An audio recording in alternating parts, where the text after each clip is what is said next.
ছাত্ৰ-ছাত্ৰীসকল মই মৌচুমী তোমালোক সকলোকে জনাক মৌচুমী ইকো ক্লাছলৈ স্বাগতম জনাইছোঁ। আজি আলোচনা কৰিবলৈ লৈছোঁ BA 4th semester economics major mathematical method for economics সেই পেপাৰখনৰ ইউনিট নম্বৰ 2ৰ এটা কুৱেশ্যন লৈছোঁ। ডিৰাইভেটিভৰ যোনটো ইউনিট আছিলে সেই ইউনিটটোৰ এটা মেথছ হয় আৰু আজি মেথছটোৰ লৈ অনাৰ মেইন কাৰণটো হৈছে এই মেথছটোত মেক্সিমাম ছাত্ৰ-ছাত্ৰীয়ে ভয় খায় কাৰণ এই কুৱেশ্যনটোত ৰুট অভাৰ আছে। যেতিয়া এটা ৰুট অভাৰ থকা কুৱেশ্যন থাকে ৰুট অভাৰ থকা কুৱেশ্যনটো দেখিলে ভাবে যে পেপাৰ বহুত টান আহিছে বা আমি পঢ়া নিচিনাকৈ অহা নাই তেনেধৰণেই আচলতে ছাত্ৰ-ছাত্ৰীয়ে ভাবে বা এই কুৱেশ্যনটোত কৰি থাকোঁতে আমাৰ বহুত সময় লাগিলে তেনেধৰণেও কয়। গতিকে তোমালোকৰ যিখিনি কমেণ্টছ আছে বা ছাত্ৰ-ছাত্ৰীসকলে যিখিনি ভাবে বা যিখিনি মেথছৰ বেকগ্ৰাউণ্ড নাই তেওঁলোকৰ ফালৰ পৰা কথাটো কৈছোঁ। একেবাৰে সহজ ভিডিঅ'টো শেষলৈকে চাবা কনচেপ্টটো আমি কেনেধৰণে ইমান ইজি ৱেত লৈ যাব পাৰোঁ। প্ৰথম কথা যেতিয়া এটা কুৱেশ্যনত ৰুট অভাৰ থাকে তুমি ডাইৰেক্টলি সেই কুৱেশ্যনটো ডিৰাইভেটিভ কৰিবলৈ নাযাবা। ঠিক আছে, প্ৰথমতে আমি চাম সেই ৰুট অভাৰটো আমি নোহোৱা কৰিব পাৰোঁ নে নোৱাৰোঁ। এতিয়া চোৱা এই কুৱেশ্যনটোত দিয়া হৈছে ইফ y = 4/√3x² + 6 এই ৰুট অভাৰটোৰ মানে ভিতৰত 6 এটা আছে। ফাইন fx ডেট মিনছ তোমাক উলিয়াবলৈ কৈছে dy/dxৰ যোনটো ভেলু হয় সেই dy/dxৰ ভেলুটো কৈছে আৰু আমি শ্বৰ্টকাট মেথড ইউজ কৰিম। ঠিক আছে, এতিয়া সলিউশনটো যেতিয়া লিখিম প্ৰথমতে লিখিম যে আমাক কি দি থোৱা হৈছে গিভেন আমাক দি থোৱা হৈছে কোনটো ভেলুটো দি থোৱা হৈছে কিহৰ y = 4/√3x² + 4 ব্ৰেকেট ক্লোজ কৰোঁ 6 এইটো আমাক দি থোৱা হৈছে। এতিয়া প্ৰথমতে আমি কি কৰিম এই ৰুট অভাৰটো নোহোৱা কৰিব পাৰি নেকি কিবা প্ৰকাৰে। ঠিক আছে, আমি সেইটোহে চাম। প্ৰথমতে এইটো নোহোৱা কৰিবলৈ হ'লে আমি কি কৰিম চোৱা তুমি ওপৰত 4টো যেনেকৈ আছে প্ৰথম অৱস্থাত তুমি তেনেকৈ ৰাখি থোৱা। ঠিক আছে, এই যে 3x² ওপৰত ৰুট অভাৰ আছে সেই ৰুট অভাৰটো আমি প্ৰথমতে নোহোৱা কৰি লওঁ। ৰুট অভাৰ নোহোৱা কৰিবলৈ হ'লে দুটা ব্ৰেকেট দিম 3x² + 4। ঠিক আছে, ইয়াৰ ভিতৰত আছিলে আমাৰ 6টো। ঠিক আছে, তাৰপিছতে আমি ৰুট অভাৰটো এইটো আৰু এটা ব্ৰেকেট দিলোঁ। এই যে ৰুট অভাৰটো আছিলে দেখিছানে সেই ৰুট অভাৰটো আঁতৰাবৰ কাৰণে আমি কি কৰিম হাফ এটা লৈ ল'ম। হাফটো লৈ ল'লে এই ৰুট অভাৰটো আঁতৰি যাব। ঠিক আছে, এতিয়া চাবা এই কুৱেশ্যনটোত ইয়াত আছে 6 আৰু ইয়াত আছে কিমান 2 এইটোতো কাটা যাব হয়নে নহয়। এই 2টোৱে এই 6টো কাটিলে কিমান হ'ব 3 হ'ব। আল্টিমেটলি আমাৰ যোনটো ভেলু হ'ল সেই ভেলুটো এটা পালোঁ 4/3x² + 4 আৰু এইটো অনলি আমাৰ 3 হৈ গ'ল। এতিয়া 6টো গুচি গ'ল ৰুট অভাৰটো গুচি গ'ল। ঠিক আছে, দেখিলানে কেনেকৈ সহজ হৈ গ'ল। আমাৰ কি গুচি গ'ল 6টোও গুচি গ'ল আমাৰ ৰুট অভাৰটো গুচি গ'ল। আকৌ কৈছোঁ এই যে ৰুট অভাৰটো আছে ৰুট অভাৰটো আঁতৰ কৰিবৰ কাৰণে হাফটো ল'লোঁ।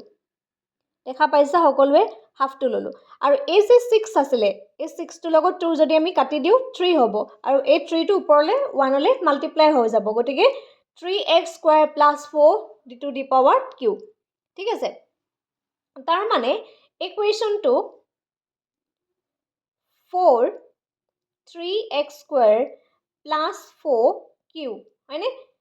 এতিয়া এইটোক আমি এনেধৰণেও লিখিব পাৰোঁ 4 লিখিলোঁ 3x² + 4 -3 কিয় কৰিলোঁ এই 3টো যেতিয়া আমি ওপৰলৈ লৈ যাম ওপৰলৈ লৈ গ'লে কি হ'ব এই +3 জেগাত কি হ'ব -3 হৈ যাব। ঠিক আছে, এতিয়া আমি ডিৰাইভেটিভ কৰিবলৈ আমাৰ সহজ হ'ব। এতিয়া আমি কৰিম f'(x)ৰ ভেলুটো আমি উলিয়াম। f'(x)ৰ ভেলু ওলাব লাগে আমাক কি উলিয়াব লাগে dy/dxৰ ভেলু ওলাব লাগে। ঠিক আছে, d/dx এতিয়া চোৱা এই ভেলুটো পঢ়াই দিয়া কি আছিলে 4/3x² + 4 হয়নে -3। গতিকে এই ভেলুটোক আমি এতিয়া কি কৰিব লাগিব ডিফাৰেঞ্চিয়েট কৰিব লাগিব। এই ভেলুটোক ডিফাৰেঞ্চিয়েট কৰিবলৈ হ'লে আমি ইয়াক যিহেতু দুটা পাৰ্টত ভাগ কৰিম। এতিয়া চোৱা এইটো যদি মই এটা পাৰ্ট বুলি ভাবি লওঁ এইটো 4টো আছে ইয়াৰ ওপৰত পাৱাৰ কিমান আছে 4ৰ ওপৰত পাৱাৰ ডেট মিনছ n কিমান আছে -3। গতিকে এইখিনি কি লিখিব লাগিব -3 লিখিব লাগিব।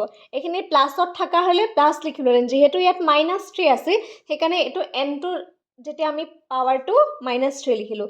তাৰপিছত লিখিম 3x² + 4 -3 -1 এই -1টো কিহৰ পৰা আহিছে ফৰ্মুলাৰ পৰা আহিছে ঠিক আছে এতিয়া আমি এনেধৰণে কৰিলো কিন্তু ইয়াৰ ভিতৰত আৰু এটা ফাংচন আছে সেইটো হৈছে 3x² + 4 এই ফাংচনটো আমি ডেৰিভেটিভ কৰা নাই মানে নহয় গতিকে হেতু আমি কি কৰিব লাগিব ডেৰিভেটিভ কৰিব লাগিব মাজত প্লাস মাইনাস নিদিবা দেই মাজত ডেৰিভেটিভৰ মানে মাল্টিপ্লাই হৈ থাকিব গতিকে ভিতৰত 3x + 4 এই পাৰ্টটো আমি আকৌ এক্সট্ৰাকে কৰিব লাগিব এই ভিতৰৰ পাৰ্টটো আমি এক্সট্ৰাকে কৰিলো ঠিক আছে প্ৰথমতে কি কৰিলো ওপৰত যোনটো পাৱাৰ আছে সেই পাৱাৰটোক লৈ পেলাই আমি এবাৰ ডিফাৰেন্সিয়েট কৰি ললো ঠিক আছে ভিতৰখিনি ফাংচন যেনে ধৰণে আছে তেনে ধৰণেই ৰাখিম ইয়াত 3 আছে গতিকে -3 ৰাখিলো 4 আছে এজ এ কনস্ট্যান্ট হিচাপে আহিলে এনেকে 4 টো 4 হিচাপে থাকিব কোফেক্টৰ হিচাপে তাৰ পিছতে ইয়াত যেটো 3x² + 4 আছে